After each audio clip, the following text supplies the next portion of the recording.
দাম্পত্য কলহ এবং মানসিক টানাপোড়েনের ভয়াবহ বলি হল ভারতের হায়দ্রাবাদের এক পরিবার। স্থানীয় পুলিশের তথ্য মোতাবেক স্বামীর সঙ্গে দাম্পত্য কলহের জেরে এক ২৭ বছর বয়সী নারী তার ১০ মাস বয়সী শিশুপুত্রকে বিষ খাইয়ে হত্যা করার পর নিজেও আত্মহত্যা করেছেন।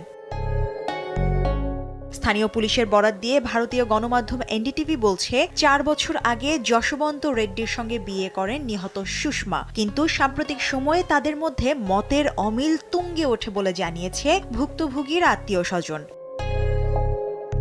পুলিশ জানিয়েছে, নিজের মায়ের বাসায় পারিবারিক অনুষ্ঠানের যোগ দেওয়ার উদ্দেশ্যে যান সুষমা।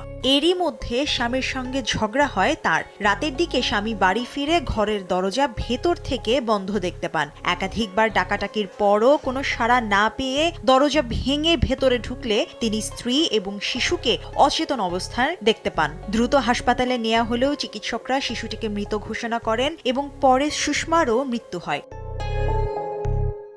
ঘটনার শোক সহ্য করতে না পেরে সুষমার মাও আত্মহত্যার চেষ্টা করেন, যদিও তাকে বাঁচানো সম্ভব হয়।